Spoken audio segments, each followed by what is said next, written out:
5G Batelma, des actualités uniques, dynamiques et renversantes dans le journal TV. Cyberbike est compatible avec votre console Wii ou PS3. Disponible de suite chez Batimax Inter pour un prix remisé à 240 000 arias. Offre valable jusqu'à l'épuisement de stock. Batimax, la qualité au meilleur prix.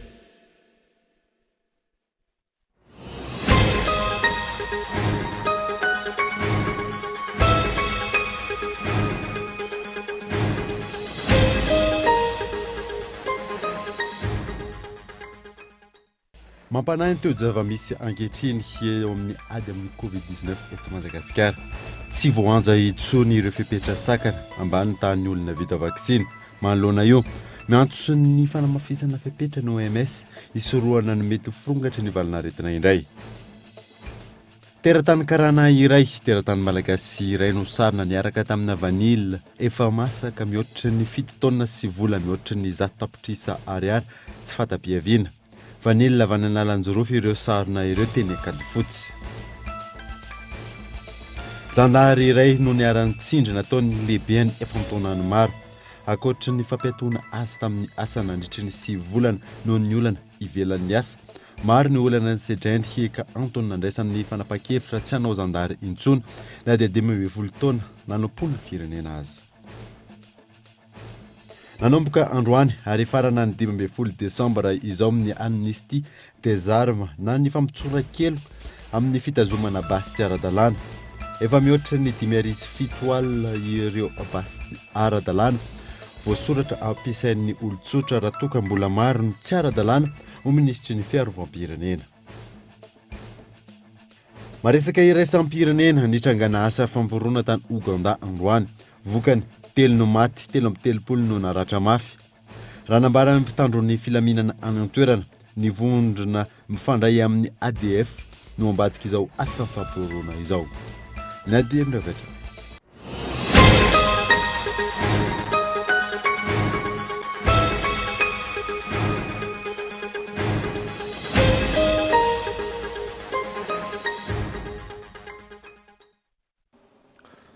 Finaritra tompoko lasy tompoko vavy tourna vaovao eto amin'ny Kolo TV ka manasanao ary anaraka izany hatramin'ny farany. Tontolon'ny fahasalamana avy hatrany ho an'boatsika ny vaovao dia mampanahy ny toa zava-misy ankehitriny eo amin'ny ady amin'ny Covid-19 eto Madagasikara. Tsy voaja intsony ireo fipetra sakana ambany tany olona vita vaksiny. Manoloana io, miantso ny fanamafisana ny fipetra ny OMS isorohana ny mety ho firongatry ny valinaretina indray io na saina.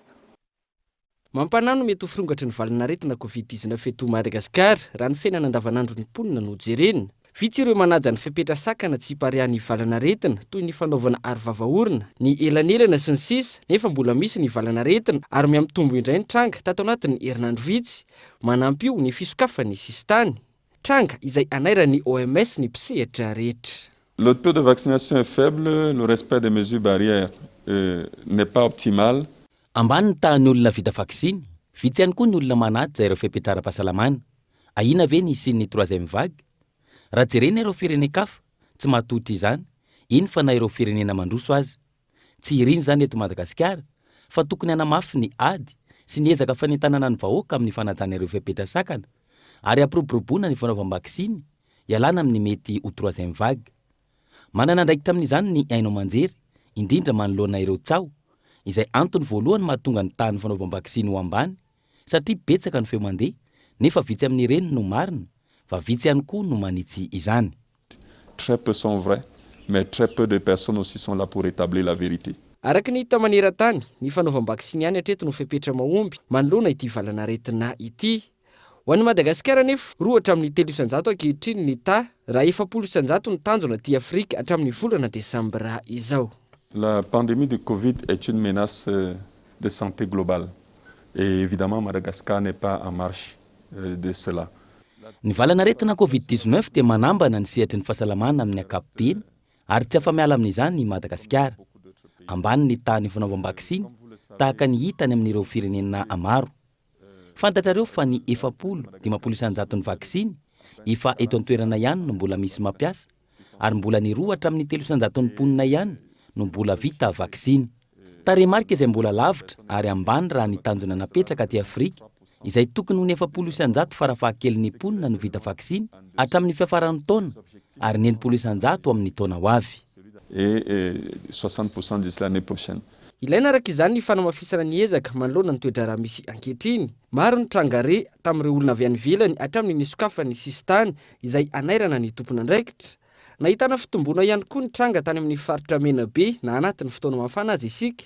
Etsy ankilany, goragora ny fanajana ireo fepetra sakana indrindra amin'ireo toerana be olona. Mahakasika ny Covid-19 izay hatrany dia miisa 3 ireo tranga vaovao marina fa mitondra ny Covid-19 ao amin'ny faritra Vakinankaratra, Ratoakavalo ireo forum grave Kolo TV Antsirabe. Araka ny loharanom-baovao azo avy ao anivon'ny fitalevam-patra fahasalamam-bahoaka eto amin'ny faritra Vakinankaratra dia nahitana tranga vaovao 3 vao marina fa mitondra valanaretina coronavirus taty toerana tamin'ny fiatombohany ity herinandro ity ary efa manaraka fitsaboana any tokantranony avy ireo marary. Valo ireo ahina mitondra ny tsimikaretina manana fahasarotana ka nahiditra hopitaly avy hatrany. 3 positif tsika zay tsaboana any tokantrano, zany hoe forme légère zany izy io, izy 3 reo dia manana forme grave tsika eny amin'ny hopitaly 5. Suspect reo eny amin'ny hopitaly reo, zany hoe vao natao ny prélèvement, vao nalefa ny Antananarivo ny prélèvement PCR zay natao tamin'ireo olona ireo. Efa mampanahy zany, efa rere ihany ny situation amin'ireo faritra manodidina, ny any andrefa na ny any atsimo na any avaratra dia efa samy manomboka miakatrakatra izy io. Dia dikan'izay isika toerana fandalovandreo rehetra reo tsy maintsy andalo eto amintsika zany io Covid io. Iakatra zany. Manoloana izany dia nitondra fanentanana ny tompon'andraikitra tia toerana amin'ny fanaovana vaksiny edina amin'ny valanaretina. Tsikaritra fa ambalo ny salan'isany ireo tonga manao vaksiny eny amin'ireo toerana voatokana anaovana izany raha toka manodidina ny 12 isanjato ny tahan'ireo navita vaksiny teto amin'ny faritra Vakinankaratra. Voka tsy misy fahagagana hoe ahita paikady vaovao tsika amin'ny ady amin'io fa fanasana tanana amin'ny rano savony matetika na amin'ny gel hydroalcoolique, ny fampiasana arovava orona ary ny fanajana ny elanelana 2 metatra, tsy misy efa-tsy izay ihany ary izay no ampirisihana antsika. Lafim-baovao hafa kosa indray dia ambony no tokony ho izy ny maripana ivantravatra araka izany ny orana ary rivo-doza ray hatramin'ny 3 novena vonaina iditra an-tanety amin'ny ity taopahavaratra 1 roa sy 2 arivo ity araka nambarana sampana mpamatatra ny toetry ny andro. Ny andin'izay izay teny na saina. Nisidra ary mbola ho mafimafy kokoa ny vokatry ny fiovaovan'ny toetrandro eto Madagasikara amin'ity taopahavaratra ity, ho ny tompona andraikitra eo anivon'ny sampana mpamatatra ny toetrandro. Ikorontana ny rotsakorana ary ivantravatra mety hisy avandra toy ny tranga Omaly tany Andavabato, commune Soamanandrary, ny distrika Anantanifotsy.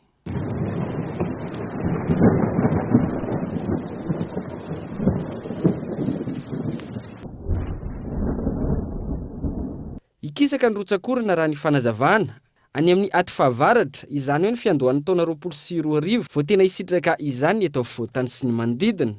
Araka izany, tsy tokony hanina amin'ny fahaizana nananana hatr'izay ireo tantsaha fa iainy ny aino manjery amin'ny fiavian'ny rotsakorana raha ny fanazavana hatrany noho ny toetrandro niova tanteraka. Ankoatra izay, isy rivo-doza iditra an-tanety iray hatramin'ny 3 isa raha ny vinavina. Ny fiandohan'ny rotsakorana aloha tsika tsy dia tena hoe hisitraka rotsakorana loatra. Mbola mamaina aloha izay fa any amin'ny aty fahavaratra antsika izay vao mety hisitraka an'izay hoe rotsakorana izay any amin'ny manomboka ny volana janoary any izany tsika mety hisitraka orana. Dia mifohy ny fotoana firosahan'ny orana. Fa ny abetsany izany raha ohatra ka mieritreritra izao tsika ohatra hoe ny rotsakorana tokony latsaka herinandro ohatra fitambady dia mety enina izay fepitoana izay mety tonga dia ivatravatra indray mandeha ny 2-3 andro izy dia mijana. Raha ny vinavina aloha dia mety ho 3 hatramin'ny 5 no miaodiaody eto Madagasikara, miaodiaody. Fa ao anatin'izay 3 no 5 izay mety 2 hatramin'ny 3 no mety hiditra eto Madagasikara. Izay zany no zavatra mety hitranga amin'ny resaka vinavinan'ny resaka rivo-doza. Mihoatra ny tokony ho izy ny maripana eto afovoan-tany, izany hoe ambony 20 degré C raha ny fanazavana, ampiny ny fahasimbany ny tontolo iainana izay miteraka rivotra manevokevoka. mandrona ireo vinavina izay ho mafimafy kokoa noho ny teo aloha nampiantso ireo mpiara-mombonantoka ny teo anivon'ny BNGRC ahafahana miomana amin'ny mety hitranga. Nandritra ny tafany fanaovany tamin'ny mpanao gazety, nambara ny tale jeneraly ny BNGRC fa tsy azo idivirana ny fialan'ireo olona ny ambohi-pamarinana amin'izao fotoam-pahavaratra izao isoroana ny loza. Ary ho avy ny mpitandro ny filaminana raha ilaina. Efa nandray ny asa tokony atao ny fitondram-panjakana.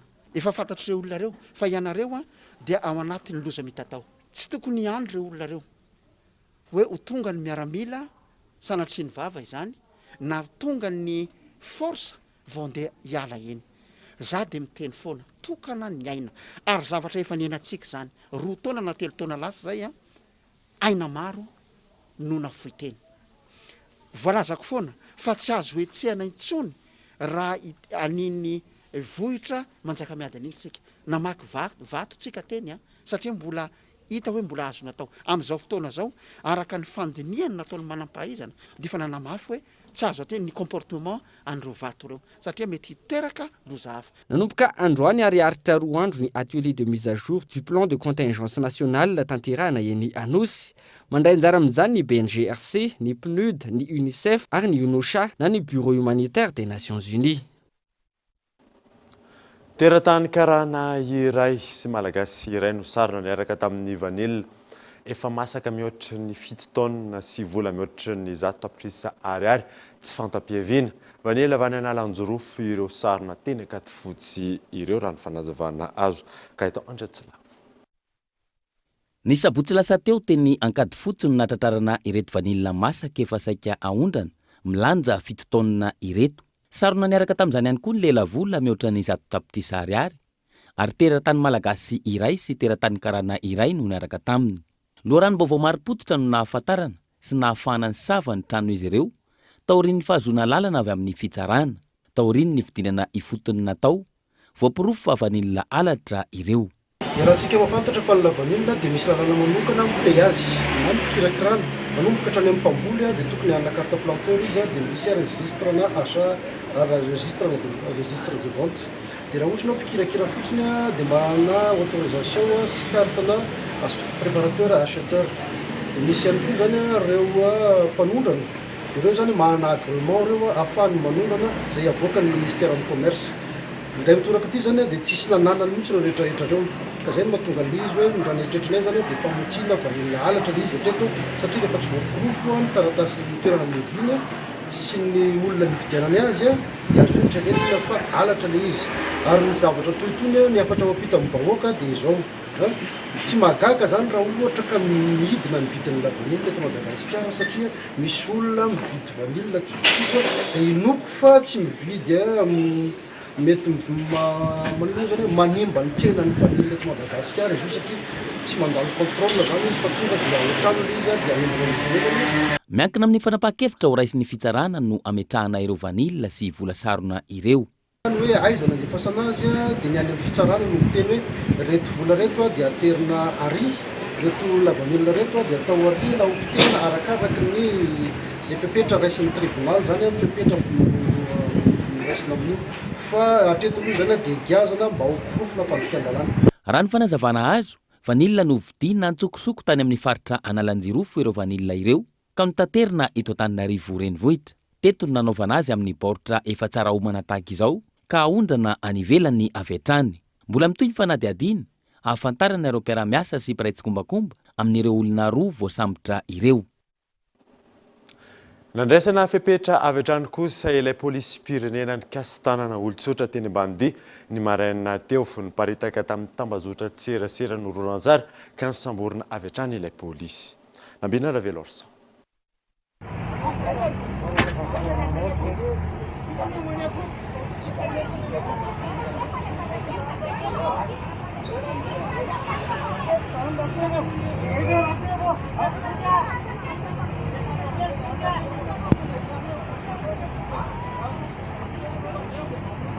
Tsy azo ekena ny fanaovana herisetra tahaka izao, indrindra fa ny mpitandro ny filaminana izay tokony hiaro ny vahoaka sy ny fananany. Taoriana n'ity oronan-tsary nivoaka amin'ny tambazotra tserasera ity, nisy avy hatrany ny fisamborana ilay mpitandro ny filaminana nanao herisetra. Ny polisy pirenena dia fananentana amin'ny vahoaka foana hatramin'izay dia tsy maintsy torohana amin'ny alalan'ny ao amin'ny inspection générale de police nationale ireo olona ireo polisim-pirenena manao tsy mety amin'ny tany sy ny fiarahamonina isaorana be da be tokoa ny vahoaka manao andreny ary ny fisehoana tamin'ny tambajotran-tserasera androany dia efa antony tamin'ny jereny ary isaorana be da be amin'ny izay namoaka andreny mihitsy mba hahafahanay manitsy ny ao amin'ny anatin'ny polisim-pirenena. Manana fitsipika amin'ny fiazy ireo polisim-pirenena ka tokony hisy ny fanajana izany ary tsy tokony hanapatra fahefana amin'ny avahoaka madinika tahaka izao. Raha ho an'ny polisim-pirenena moa dia fantatsika fa manana fitsipika manokana amin'ny feanay zakay dia ny conseil de discipline zany dia miara-dalana amin'ny fanadihadiana atao amin'ny infraction ohatran'ireny. Aoriana ny fanadihadiana dia tolotra eny anivon'ny fampanohavana ny raharaha raha ny fanazavana. Zay ny an'ny polisim-pirenena fo an'ny gendarmerie pirenena kosa indray dia zandary iray no niaran-tsindry izay nataon'ny lehibeny efa nitaonany maro.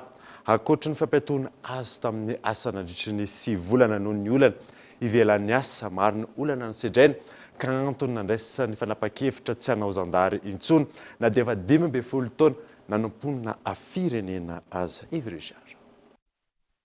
Zandary iray no nanaiky ny joro vavolombelona manoloana ny tsindry mivantana nataony lehibeny azy androany. Famarotana tany tamina ramatoa iray no nianganiny raha taona 2012.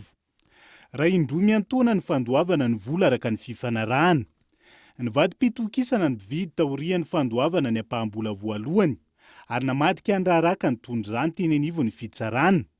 Tsy nahazo rary ny mpitoro taorian'izay ary nangina ny raharaha.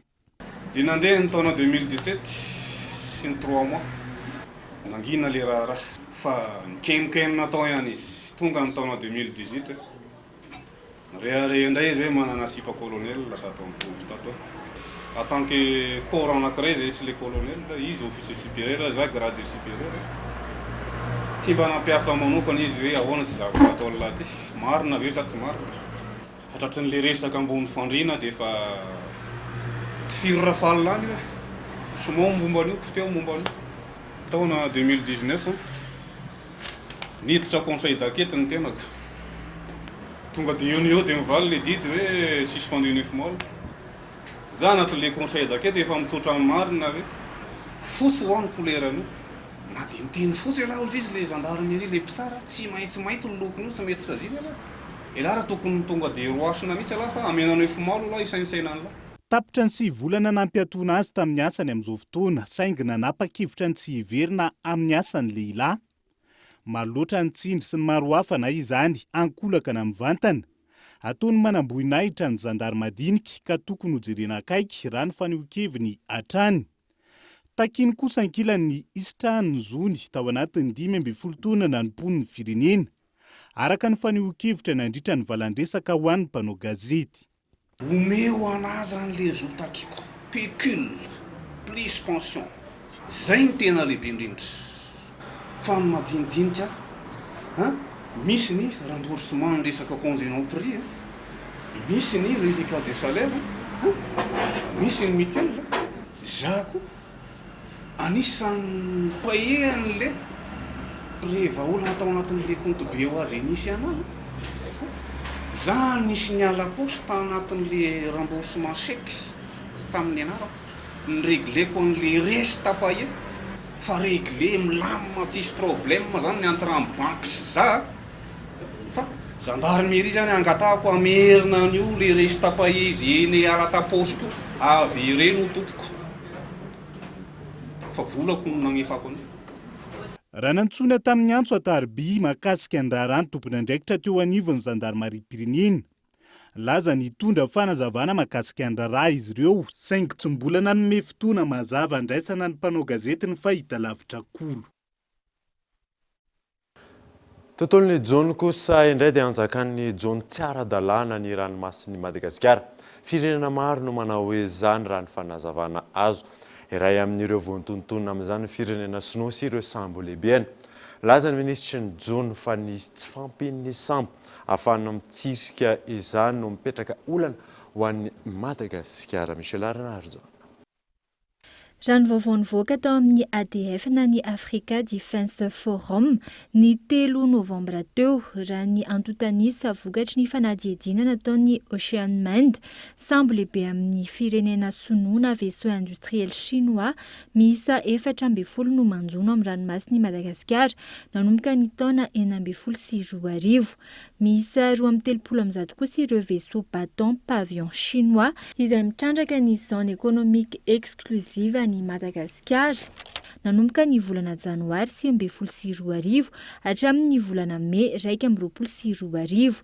Tranga izay toroan'ireo fiarahamonim-pirenena tahaka ny Transparency International Initiative Madagascar raha ity fampitam-baovao ity hatrany. Ireto farany izay manontany mikasika ny fahazon-dalana ahafahan'ireo sinoa mitrandraka ny ranomasin'i Madagasikara. Tahaka izao ny fanazavan'ny ministra Njono mikasika izany. Nametraka fanontaniana anao mahakasika an'ireo sambo sinoa, tsy ny sambo ny sinoa ihany manao ny zavatra tsy mety eto Madagasikara. Fa ny ankamaroan'ireo sambo vahiny rehefa ataontsika hoe tsy manana licence dia mazava ho azy dia tafiditra ao anatin'izay jono tsy aradrariny, tsy manara-dalàna ary tsy voafehin-dalàna zay zany ireo sambo ireo zany. Zavatra tsara ho tsehiviny anefa dia ity ho lazaiko manaraka ity. Midadasika ilay velaran-dranomasin'i Madagasikara 1,141,000 km². Lava ihany koa ilay sisin-dranomasina 5,603 km ny alavan'izay sisin-dranomasina izay. Ao anatin'izay rehetrarehetra zay anefa anankiroa fotsiny ireo sambotsika zany izay manara-maso. Zay indrindra mahatonga atsika zany manao an'ilay fanamafisana ilay fiaraha-miasa amin'ireo firenena zay manodidina antsika. Manamafy ihany koa ilay fiaraha-miasa amin'ireo ataontsika hoe partenaire ny Madagasikara hatramin'izay zany. Ary hatreto zany za manokana hatramin'izay nametrahana hatramin'izay 3 volana nipetrahako teto zay mbola tsy nanao soni na indray mandeha ary hoe nanome licence de pêche na indray mandeha. Hatreto mbola tsy misy raha ny fanazavana ny antontanisan'ireo sambo lehibe manao izay jono tsy ara-dalàna izay. Etsy ankilany mikasika ny accord de pêche na ny fifanarahana momba ny jono eo amin'ny Madagasikara sy ny firenena Européenne miditra amin'ny fifandinana fahatelo ireto farany raha nambarany ministra tompon'andraikitra. Zoresahana zany dia zao ny amin'ny hoe efa firy ny tratra sy iny angamba mbola resahako foana hoe mbola tsy fotoana an'izao iresahantsika azy.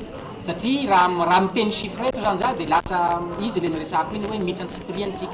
Fa ny amin'ny mahakasika n'ilay accord de pêche fifanarahanam-piaraha-miasa izay iarahana amin'ireo firenena maro sy ireo partenaire antsika maro hatramin'izay zany dia eo andalany ataoko hoe fijerenan'izany akaikitsika. Atoato zao hiditra amin'ny 3e round ny amin'ny fampiresahana amin'ny Union Européenne zao tsika. Satria ilay voalohany mbola tsy nisy fanarahana ny azo natao, ny faharoa ihany koa efa nisy ataontsika hoe fifanakakezana eo amin'ilay proposition amin'ilay rotota zany. Dia amin'izao fahatelo zao zany ho hita eo ihany koa hoe tena hifanakaiky ve sa inona ny zavatra hisy zany. Totosa androany tetsy amin'ny ministera Njono sy ny toe-karena manga ny fifanarahanam-piara-miasa teo amin'ny ministera Njono sy ny Bionco fifanarahana izay entina hiadiana amin'ny kolikoly amin'ny lafiny rehetra eo amin'ny sehatry ny jono eto Madagasikara. Tontolon'ny fividianana kosa indray dia mitakiny anana ny solotena anara-maso ny vizotra ny fividianana eo anivon'ny seni ny fanoherana indrindra ny antoko-tim ho ny filohan'ny vondrona parlementaire tamin'ity androany ity. Filana voatsiary no nandikan'ny filohan'ny komisiona misana ny serasera eo anivon'ny antenimiram-pirenena izany. Yves Richard. Tsy azo itokisana amin'ny fikirakirana ny zotra-pividianana ny seni amin'izao fotoana izao. Miloko volomboasary ny ankamaroan'ny mpikambana mandrafitra azy raha ny tsikera voiziny antoko mivondrina anatin'ny fanoherana eto amin'ny tany sy ny firenena. Antony angatahana izy ireo ny anana ny soloteny eo anivon'ny voameram-pirenena mahaleotena misahana ny fividianana. Tsy izaho irery fa ireo mpisehatra ohatra afaka raisina ny fiarahamonim-pirenena efa misy ao fa vitsy anisy ireny. Ireny tsy mitongidana makaty amin'ny tim, makaty amin'ny mpanoratra, makany amin'ny fitondrana iarahantsika mahalala zany. Fa ny anay hoe takina ihany koa ny anananay izay tiako Madagasikara, izay RMDM solotenao afaka anara-maso manomboka hatrany amin'ny fandrafetana ny lisam-pifidianana io. Mandrapatonga amin'ny fanaraha-maso sy ny fitondrana ny vokatra sy ny fikirakirana ny voka-pifidianana sy ny famoahana ny voka-pifidianana. Rehefa tsy izay io dia ifampiahiahy eto foana isika dia izay mahatonga anay hoe tokony hovana zany io lalàna io a tokony isy ny karazana concertation fa mamolavola zany izy ay dia mba ho voasolotenao dia tsy misy ny ay lalàna ny mamaritra ny fanendrena ny solotena miisa 7 mandrafitra ny birao maharitra ny seni hoy ny filohan'ny komisiona misahana ny serasera sy ny fifandraisana amin'ny androm-panjakana eo anivony anteny miram-pirenena. Filana voatsiary fotsiny ihany araka izany no nandy ikany ny fangatahan'ny filohan'ny vondrona parlemantera tim.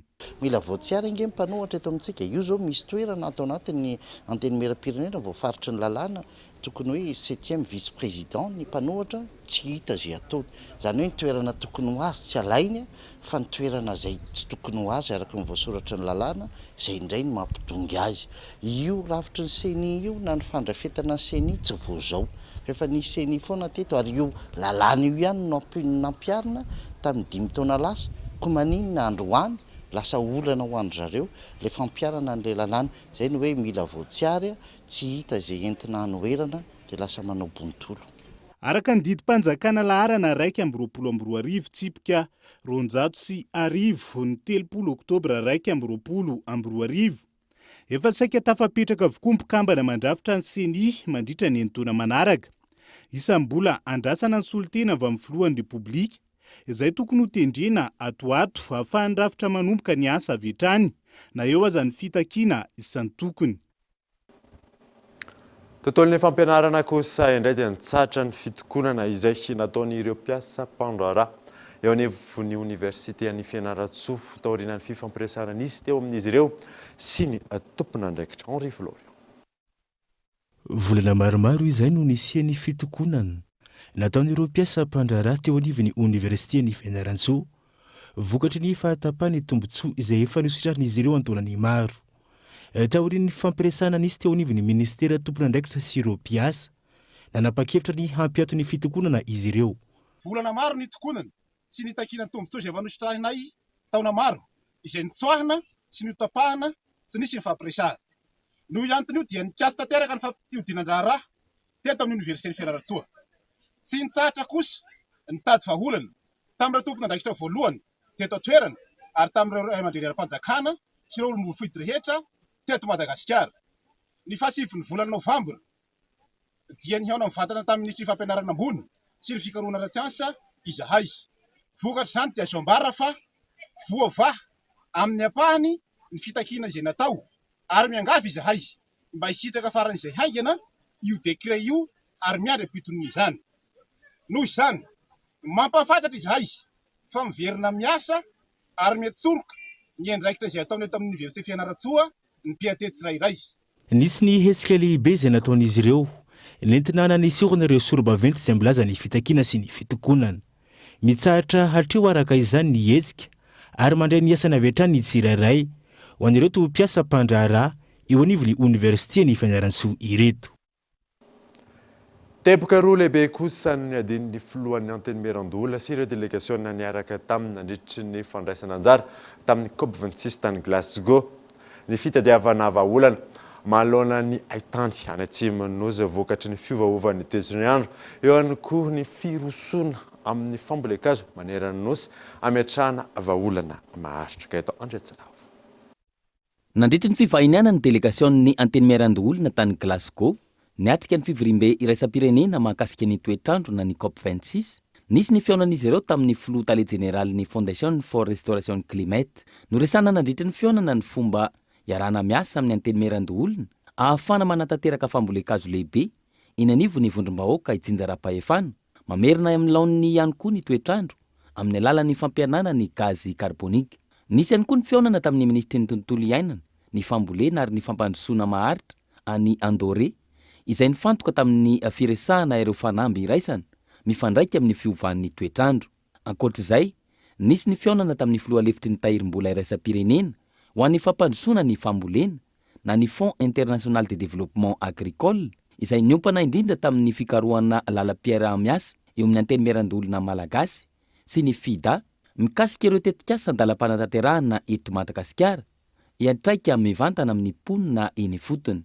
No resana ihany koa ny mikasika ny fiarah-miasan'ny roa tonta anatanterahana ny fambolekazo entina mpandrosoana ny sehatry ny fambolena amin'ny ankapobeny ady sisika sy fanentanana manoloana ny toe-java-misy any atsimon'ny nosy manoloana ny fiovan'ny toetrandro no tanjona eo ihany koa ny fitatiavana vahaolana maharitra amin'ny alalan'ny fambolekazo manerana ny nosy izay atomboka ny volana janoary 2024. Maro ny hetsika nataon'ny lavashkiri izay mankalaza ny fahazato taonany katroka amin'ity taona 2024 ity, isan'izany hetsika fiarovana tontolo iainana eto Madagasikara. Fa teo ihany koa ny fizarana hafaliana teny amin'ny Akamaso fanadidina.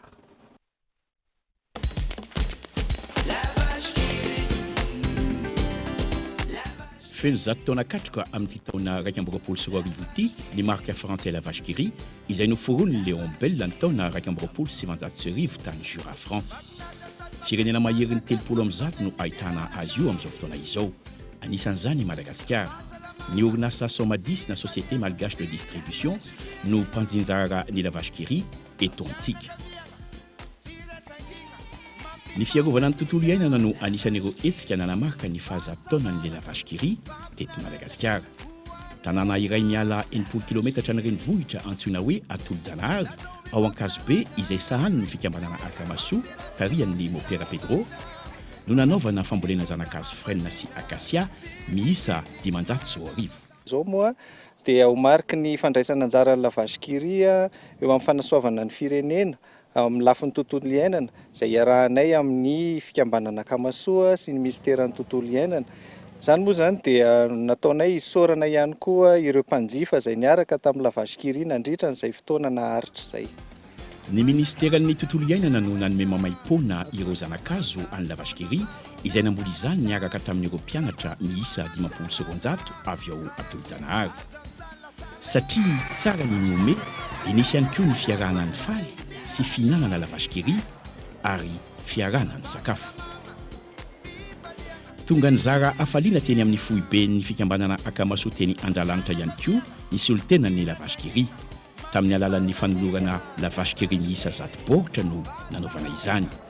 Naneho ny fihetseham-pony manoloana izany i Mopera Pedro.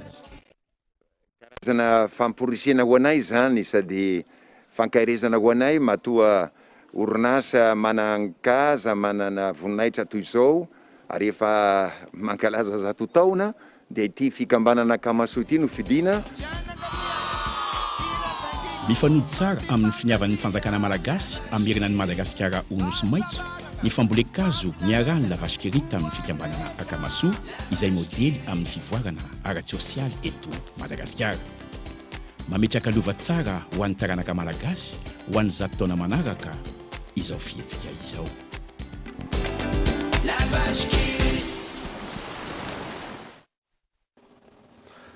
Tonga eto fotoanany dokavarotra isika aorianan'izay atatsika mahakasika ny basy eto Madagasikara eo ihany koa ireo trangam-piarahamonina isan-karazany rehefa avy eo ary.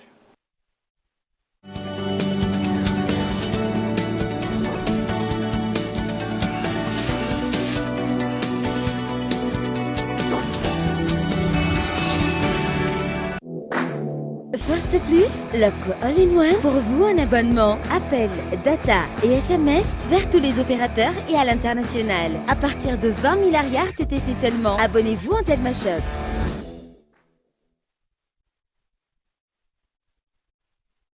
Une source d'énergie qui répond à vos exigences, un groupe électrogène fiable et performant, silencieux et économique. Optez pour Greaves Power, les groupes électrogènes numéro 1 en Inde depuis 1859, dotés de moteurs et alternateurs robustes, proposent une puissance de 5 à 2500 kVA. Un vrai rapport qualité-prix pour 1 million de groupes vendus en Inde. Disponible uniquement chez Batimax ou sur le site web www.batimax-mata.com. Greaves, animé par la passion, guidé par la technovation.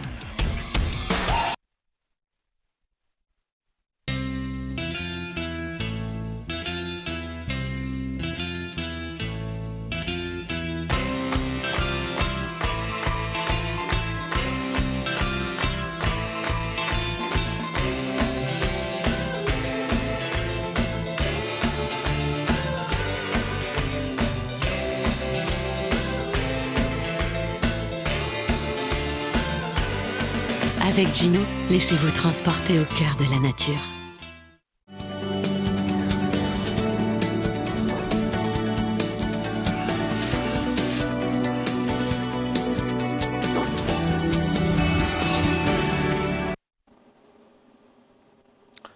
vereto amin'ny fampalalam-baovao isika dia nanomboka androany ary farana 5 Desambra izao ny Amnesty des Arts manany famitsora-keloka amin'ny fitazomana basy tsy ara-dalàna. Efa mihoatra ny 5,7 alina ireo basy ara-dalàna voasoratra ampiasain'ireo olon-tsotra raha toa ka mbola maro ny basy tsy ara-dalàna hoy ny minisitra tompon'andraikitra ny alarana efizao. Any amin'ny faritra Matsatra ambony izay miazo ny faritra Atsimon'ny Nosy, iny no maro basy vita tanana raha ny vaovao iray. Ao ihany koa ireo basy nafarana avy any ivelany izay tsy manara-dalàna ny fitazomana azy. Ho fametrahana ny fangararana sy ny filaminana amin'ny faritra maro, manomboka androany hatramin'ny 15 volana Desambra ny famitsora-keloka eo amin'ireo fitazomana basy ara-dalàna. Mandritra izay fotoana izay no afaka mamerina ireo basy tsy ara-dalàna eny amin'ny mpitandron'ny filaminana any amin'ny faritra ireo olona rehetra. Ao ihany koa ny mikarakara ny taratasy mifanaraka amin'izany. Amin'ity taona ity, ireo faritra izay anjakan'ny asan'ala no anamafisana ny hetsika toy ny any Matsatra ambony, Iorombihy sy ny faritra Atsimandrefana. Fa maro ireo basy miparitaka eto Madagasikara. Raha ny antotanisa ofisialy dia efa mahatratra any amin'ny 75,000 mahery, izany hoe 5,7 alina anoanya ireo basy izay ara-dalàna, izany hoe manana taratasy. Fa ankoatran'izay dia be dia be ny basy tsy ara-dalàna. Ary be dia be ihany koa ireo mamokatra basy vita gasy miparitaka araky ny lafivarimosy izay ampiasain'ireo jiolahy na tia tanan-dehibe zany na eny ambanivohitra zany. Ary ny foloan-dà, gendarmerie, polisy pirenena dia tsy hienitra velively na iza izay manana eritreritra manao ny rasy eto amin'ny tany sy fanjakana, izay mieritreritra fa mampiasa ny fitaovam-piadiana izay tsy ara-dalàna, izay mamono mpiray-tanindrazana aminy, manororo mpiray-tanindrazana aminy, tsy embotran'izany ny foloan-dà, tsy embotran'izany tandreo filaminana, tsy embotran'izany gendarmerie, tsy embotran'izany ny polisy pirenena. Araky ny antotanisa navoaka ny vondrona afrikanina tamin'ny taona 2012, mahatratra 700 tapitrisa ny basy miparitaka eto Afrika, aika ny sivily no mampiasa izany. 15 isanjaton'izany ihany nefa no misoratra ara-dalàna. Tranga izay miteraka tsy fandriampahalemana amin'ny sehatra maro. Manomboka tamin'ny taona 17 no nanomboana ny iray volany famitsora-keloka ny fitazomana basy tsy ara-dalàna, ahafahana mamerina indray ny filaminana sy ny fampandriampahalemana manerana any Afrika. Mesdames, Messieurs, nos efforts continueront jusqu'à l'horizon 2030. Hitoetra amin'ny taona 2012 ny ezaka izay ataonay, izay tafiditra ao anatin'ny paikady ny fampandrosoana maharitra ny vondron'ny firenena mikambana. Ho an'ny taona 2012, ny bureau-ny fitaovam-piadiana ny vondron'ny firenena mikambana ary ny fikambana ny vondrona afrikana dia anampibezaka ny firenena maro toy ny Madagasikara amin'ny fanangonana ireo basy tsy ara-dalàna eny amin'ireo olom-pirenena. Manana andraikitra araka izany ny firenena iray, anentana ireo mponina ao aminy amin'ny voka-dratsiny ny fitazomana fitaovam-piadiana tsy ara-dalàna. De sécurité sur les concepts y afférents, notamment sur la police de proximité. Iaran'ny sazy ireo olona mitazona basy tsy ara-dalàna, mandritra ny volan'ny famitsora-keloka amin'ny fitazomana basy tsy ara-dalàna io no tsy iaran'ny sazy ireo olona izay nitazona izany. Tao anatin'ny 3 taona nifanesy, nanomboka ny taona 2012, nitombatrany ny fitazoman'ny olon-tsotra basy ka ny teto Antananarivo no maro amin'izany, manaraka azy ny faritra Antsiranana, Toamasina, Toliara ary Fianarantsoa. Resaka basy izay hatrany dia olona varo no saron'ny zandary ao Antsiranana faharoa izay voaroroy tamin'ny fanamboarana sy fivarotana basy vita gasy. Ny fiparitahan'ny basy izay isan'ny miteraka tsy filaminana eny anivon'ny fiarahamonina gatao Andratsilavo. Misa valo mirahalanitra atehaky ny zandary tamin'ny raharaha mikasika ny basy vita gasy ka ny ray mpanamboatra sady mpivarotra, ny 3 mpiray tsikombakomba amin'ny fitatiavana mpividy ary 4 ny vidy izany tany amin'ny commune Nanketraka be, distrika Antsiranana faharoa. Ny 20 Novambra lasa teo no nasamborana ilay atidoha sy mpiray tsikombakomba ary mbola tratra tamin'izy ireo ihany koa ny basy vita gasy misy saroa. Rehefa nataony zany ny fagnadihadiagna dia nilaza io olona io fa efa nisy olona nividy ary efa voasambotra daholo olona anaky 4 zany no nividy ary enina zany no efa lasa fa lafo tamin'ireo basy ireo. Efa voasambotra daholo ireo olona ireo ary efa azo miaraka amin'ny basy avokoa. Dia misy ihany koa moa ny olona piraitsy kombakomba zao hoe nampian-tragno sy nagnampy anazy nitady an'le olona mpividy efa voasambotra miaraka amin'io ka marina zany fa io olona io zany olona avy amin'ny faritry hafa any fa dia hivarotra an'io basy vita gasy ihany no ny tegna atondeny taty amin'ny faritra Antsirana.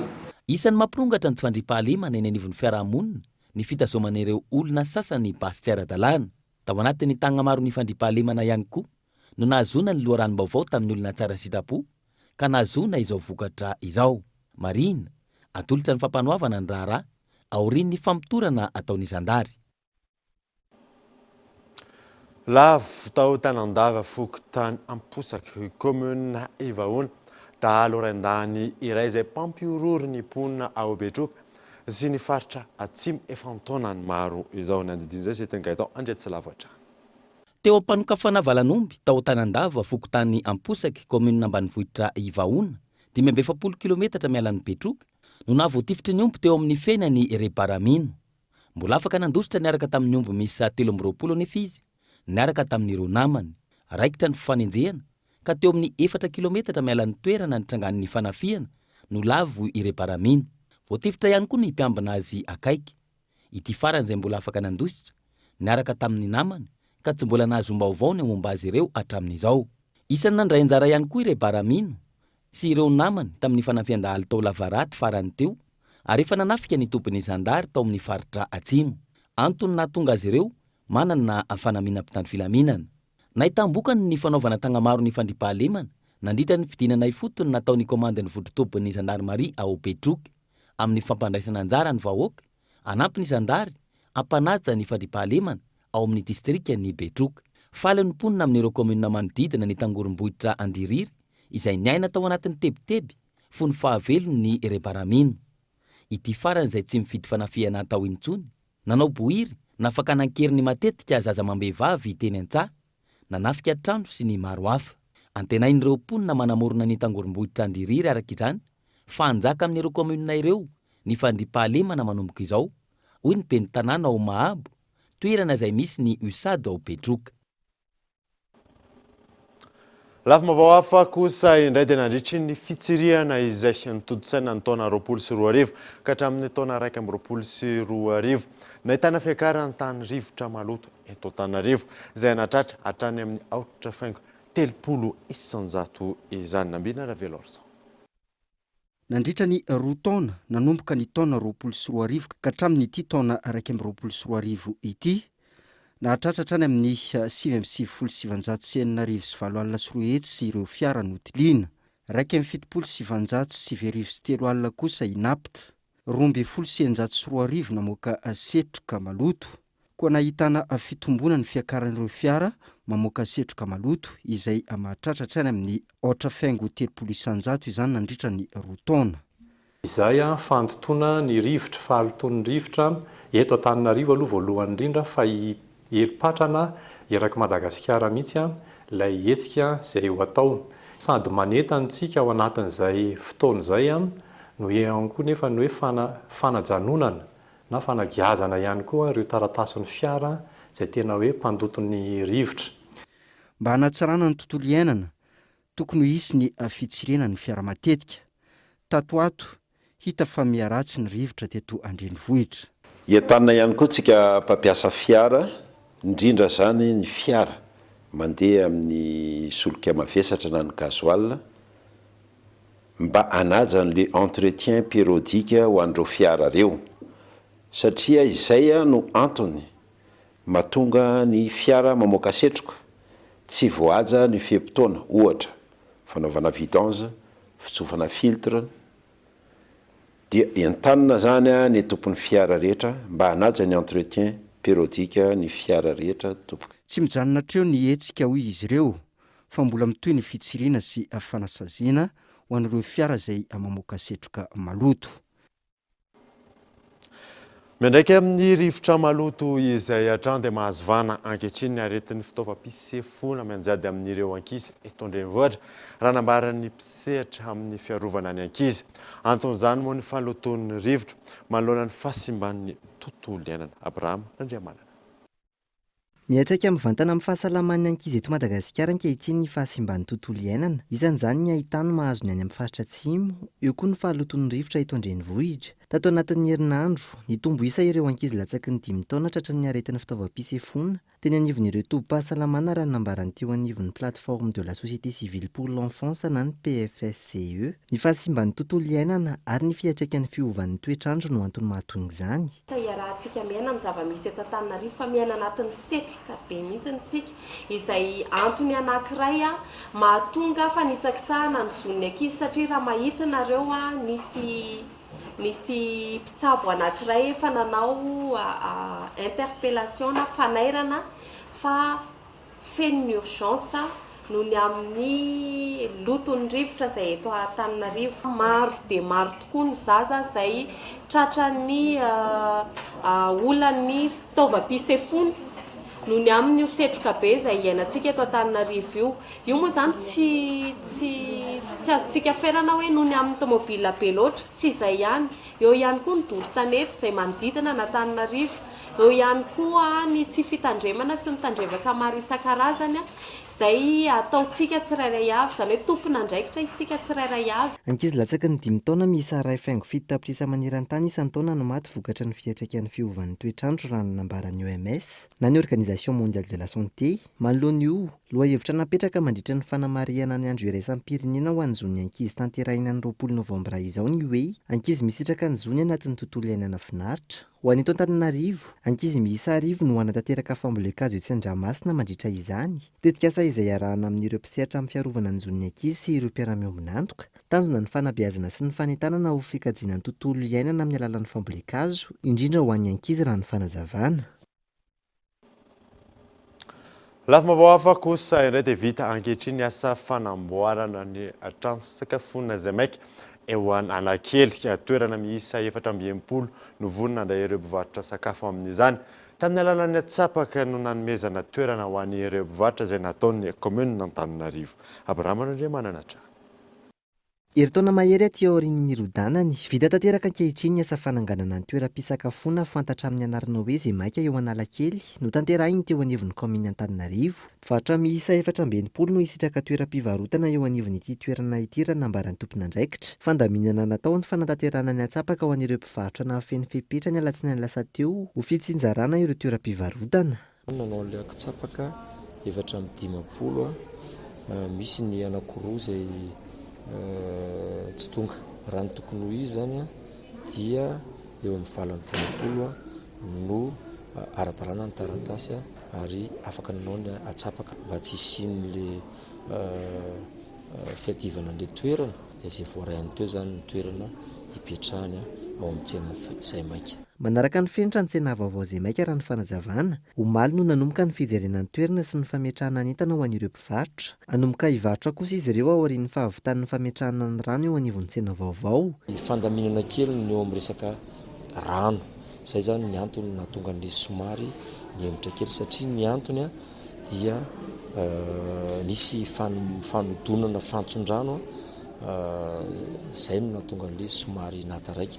Na izany na tsy izany dia efa afaka manao ny installation, ny fanatsarana ny tsenany dia anambomboatra, izany hoe hitondra ny matériel ny ahafahany mametraka amin'ny vilia sy ny vilany sy ny vidirina.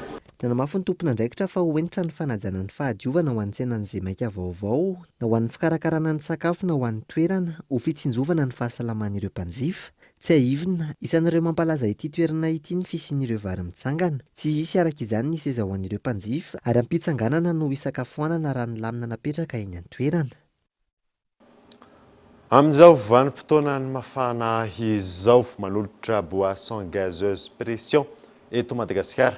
Ny orinasa Star androany no mpahafantarina tamin'ny fomba ofisialy izany tao amin'ny KFC Akordigy izay notanteran'ny ekipa KFC Madagasikara sy ny ekipan'ny Star Michel Arnarzon.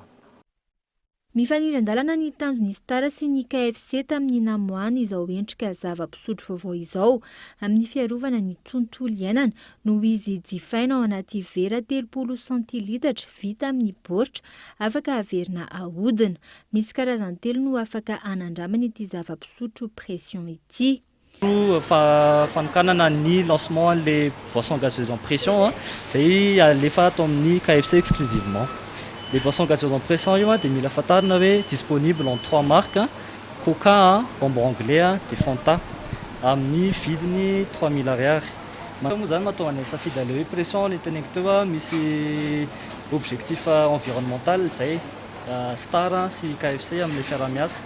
Teo moa zany zay amin'ny tavoahangy mariana fa ny tavoahangy mbola misy foana tsy hoe androany zay to dia tsy hanao tavoahangy tso satria misy ny pression fa ny objectif anay dia ny ampiena ny consommation ana tavoahangy dia zay ny raha anay miasa miaraka amin'ny KFC amin'ny gobelet recyclable. Ireo toeram-pisakafoana KFC roa eto Antananarivo amin'ny Akorodika sy Tana Waterfront no afaka hanandramana ireo zava-pisotro pression vaovao ireo.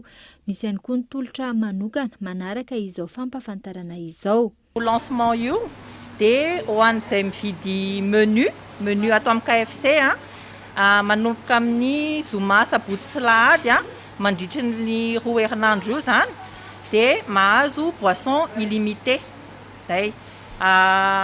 Dia misy koa offre anankiray rehefa mividy strips dia mahazo boisson anankiray indray ny offre strips iny manomboka rapitso dia mandritra ny tapa-bolana koa. Izao fiaramiasa ny Star sy ny KFC Madagasikara izao dia hisy ny tolotra hafa vaovao ny volana Desambra ho avy izao eny amin'ireo toeram-pisakafoana KFC. Lafim-baovao hafa kosa indray dia maro ny voka-dratsy sy ateraky ny fiovaovany toetry ny andro. Misy ny fampiratina sary entina iarovana tontolo iainana izay natao tao amin'ny AFT. Etsika ao anatin'ny fanamarihana ny iray volana ny sary pika. Fanadina. Manandanja amin'ny fampitan-kafatra ny sary, manintona sy mikitika ny maso ary ny sain'ny olona. Tsy natao fialamboly ihany fa entina anentanana ireo olona amin'ny fiarovana ny tontolo iainana ihany koa. Izay no lohahevitra ny safidiany teo anivo ny mpikarakara ny hetsika sarinao amin'izao andiany 12 izao. Tanjona amin'izany ihany koa ny fanomezana ny lanja ny kanton'ny zavaboary izay tokony ho kajiana.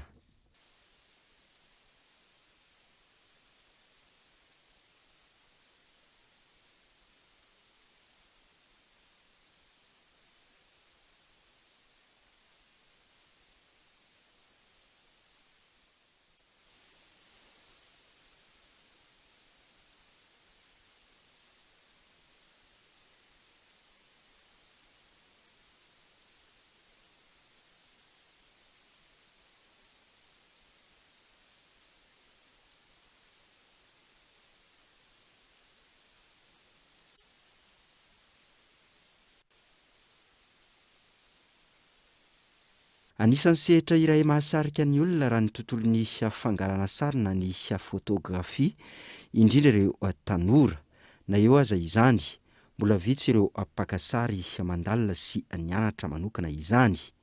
Misy ireo manao ny fakana sary ho asa fivelomana rehefa manana ny fitaovana afaka anaovana izany, na tsy mbola ampy traikefa aza.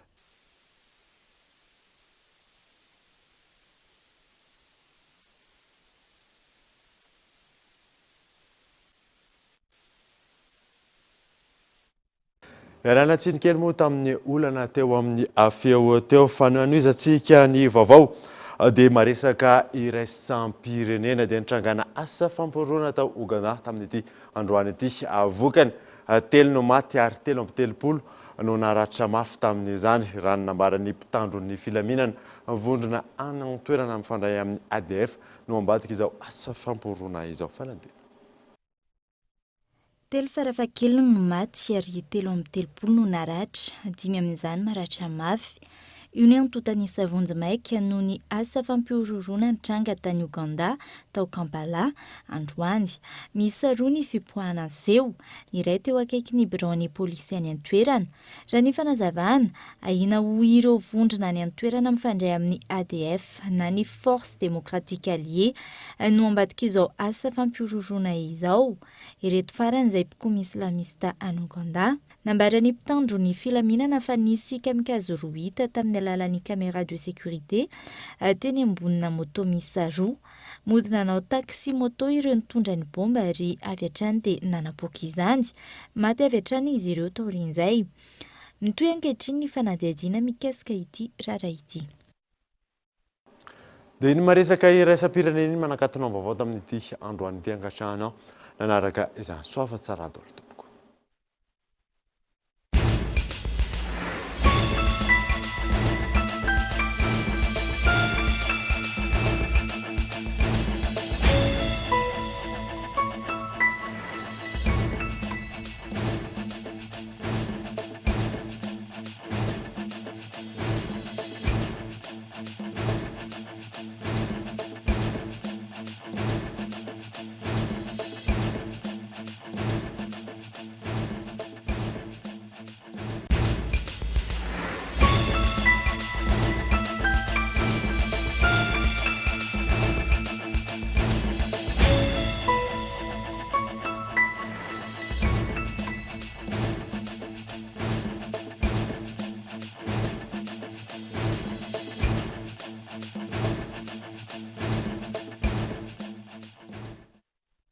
Cyberbike est compatible avec votre console Wii ou PS3. Disponible de suite chez Batimax 1 à 1 pour un prix remisé à 240 000 arias. Offre valable jusqu'à l'épuisement de stock. Batimax, la qualité au meilleur prix. 5G Batelma, des actualités uniques, dynamiques et renversantes dans le journal TV.